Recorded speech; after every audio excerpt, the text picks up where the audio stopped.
CVT 2025 के examination form जो है जल्द ही रिलीज होने वाला है, लेकिन यदि आप इस एग्जामिनेशन फॉर्म को भरना चाहते हैं तो आपके पास कुछ डॉक्यूमेंट्स का होना बहुत जरूरी है, क्योंकि बिना इन डॉक्यूमेंट्स के जो है आप अपनी एप्लीकेशन फॉर्म को फिल नहीं कर पाएंगे। और यदि आपने एप्लीकेशन फॉर्म को नहीं फिल किया तो आप अपनी आगे की जो स्टडी है वो एक बेहतर सेंट्रल यूनिवर्सिटीज या प्राइवेट यूनिवर्सिटीज या डीम्ड या स्टेट यूनिवर्सिटीज जो पढ़ने का अपना सपना है वो आपका जो है टूट जाएगा। तो अगर आप चाहते हैं अपनी 12th के बाद एक बेहतर संस्थान से अपनी आगे की अंडर ग्रेजुएट की पढ़ाई करना, तो आप सभी के लिए सीवीटी 2025 का एग्जामिनेशन देना अनिवार्य है। तो वहीं पर सीवीटी 2025 में एग्जामिनेशन की फॉर्म फिलिंग से लेकर काउंसलिंग और एडमिशन तक की प्रक्रिया के दौरान जो है कुछ डॉक्यूमेंट्स का आपके पास होना भी अनिवार्य है। तो इस वीडियो में हम समझने वाले हैं कि सीवीटी 2025 का एग्जामिनेशन देने हेतु आपके पास या फॉर्म भरना या रजिस्ट्रेशन करने हेतु आपके पास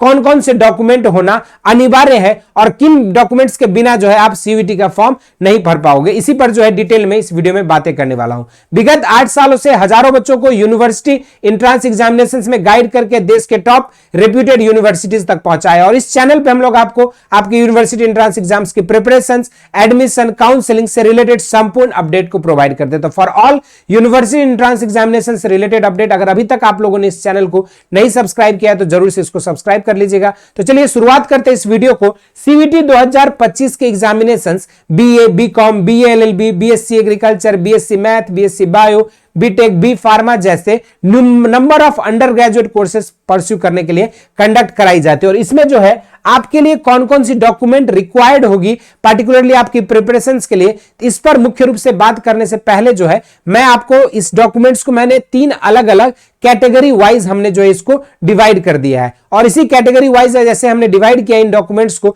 इसमें आप देखेंगे सबसे पहला पॉइंट है आपका यहाँ पे एजुकेशनल डॉक्यूमेंट, जिसमें आपके पास क्लास 10th और आपकी क्लास 12th की मार्कशीट और सर्टिफिकेट्स का आपके पास होना बहुत जरूरी है, जिसमें आपकी 12th की जो है आपकी माइग्रेशन और ट्रांसफर सर्टिफिकेट, आपकी जो है मार्कशीट और आपका जो डिग्री सर्टिफिकेट जो होगा ये आपके लिए यहां पे जरूरत होगी 10th और 12th के केस में। उसके बाद यदि अब यहां पर 2 तरह के कंडीशंस बनते हैं। यदि सर मैं तो अभी इस समय 12th अपीयरिंग हूं, तो 12th अपीयरिंग हूं तो आपके पास 12th की तो मार्कशीट नहीं होगी, लेकिन हाँ जब आप फॉर्म भरेंगे तो उसके बाद जब आपकी रिजल्ट्स आएंगी तब तक आपके पास रिजल्ट आपके आ चुके होने चाहिए, आपके पास जो है मार्कशीट और ये सारी डॉक्यूमेंट्स होने चाहिए। फॉर्म फिलिंग के टाइम पे अगर नहीं भी रहेगा तो आप जो है अपीयरिंग कैंडिडेट के तौर पे फॉर्म भर सकते हो, अगर अभी तक आपका 12th का बोर्ड नहीं हुआ है तो ठीक। उसके बाद दूसरी कंडीशन है आपका, दूसरा जो कैटेगरी है वो है कुछ पर्सनल डॉक्यूमेंट्स का, जिसके दौरान आपको जो है आपके पास एक ईमेल आईडी होना बहुत जरूरी है, आपके पास एक कॉन्टैक्ट नंबर होना जरूरी है, और साथ में इसके अलावा आपके पास आपका एक फोटोग्राफ, एक डिजिटल सिग्नेचर आपका स्कैन, और तीसरी चीज आपके पास एक वैलिड गवर्नमेंट आईडी होनी चाहिए, या तो आपके पास आधार कार्ड या ड्राइविंग लाइसेंस या कोई भी एक वैलिड गवर्नमेंट की आइडेंटिटी प्रूफ जो है आपके पास होनी चाहिए, जिसको आप अपलोड कर सकते हो। नेक्स्ट जो कैटेगरी है वो है अदर्स, जहां पे हमने आपको इंक्लूड किया है कैटेगरी सर्टिफिकेट। यदि आप ओबीसी, एससी, एसटी, ईडब्ल्यूएस या पीडब्ल्यूडी कोटा से बिलोंग करते हैं या किसी भी तरह के अन्य जो रिजर्वेशन कैटेगरीज है उससे बिलोंग करते हैं, तो आपके पास उस पार्टिकुलर रिजर्वेशन कैटेगरी की कैटेगरी सर्टिफिकेट होना बहुत अनिवार्य है। अगर आपके पास ये सर्टिफिकेट्स नहीं रहेंगे तो फिर आपके लिए आगे जो है आपको एडमिशन ले पाना और इस कैटेगरी के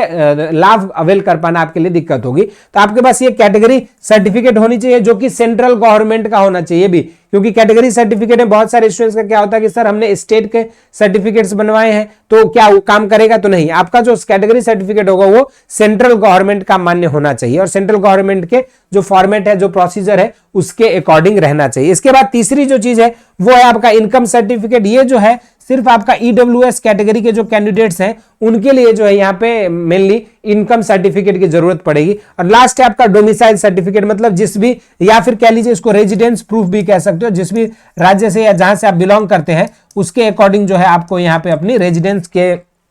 प्रूफ के लिए एक डोमिसाइल सर्टिफिकेट भी होना चाहिए। तो ये डॉक्यूमेंट्स को हमने एजुकेशनल, पर्सनल और कैटेगरी वाइज हमने इसको 3 अलग अलग सेगमेंट में डिवाइड किया है। तो अगर आप भी सीवीटी 2025 का यूजी कोर्सेज के लिए एग्जाम देना चाहते हैं तो आपके पास भी ये सारे डॉक्यूमेंट्स होना अनिवार्य है, और इन्हीं डॉक्यूमेंट्स के साथ जो है आप सीवीटी 2025 के एग्जामिनेशन फॉर्म को भर पाएंगे और अपनी उचित सब्जेक्ट सिलेक्शन करके अपनी जैसे जनरल टेस्ट, लैंग्वेज और आपकी डोमेन सब्जेक्ट्स में से जिस चीज की आपको जरूरत है उस पार्टिकुलर कोर्स को परस्यू करने के लिए, उस पार्टिकुलर यूनिवर्सिटी के हिसाब से, उसके अकॉर्डिंग अपनी एक प्लान बनाकर आप सीयूईटी 2025 को क्रैक कर सकते हो। और आप सभी की सिलेक्शन को और बेहतर बनाने के लिए जो है बेसिक शिक्षा आप सभी के लिए लेकर आ चुकी है हौसला बैच, जहां पे ऑलरेडी आप लोगों की लाइव क्लासेस बाइलिंगुअल मीडियम में चल रही है। इस बैच में जुड़ने के लिए नीचे दिए गए लिंक से आप बेसिक शिक्षा आपको डाउनलोड कर सकते हैं और वहीं से आप जो है मात्र 2700 में जो इस बैच को अवेल कर सकते हैं। इस बैच में आपको detailed theory classes, DPP seat, practice set with solutions, previous year questions का चैप्टर वाइज बाइफर्केशन का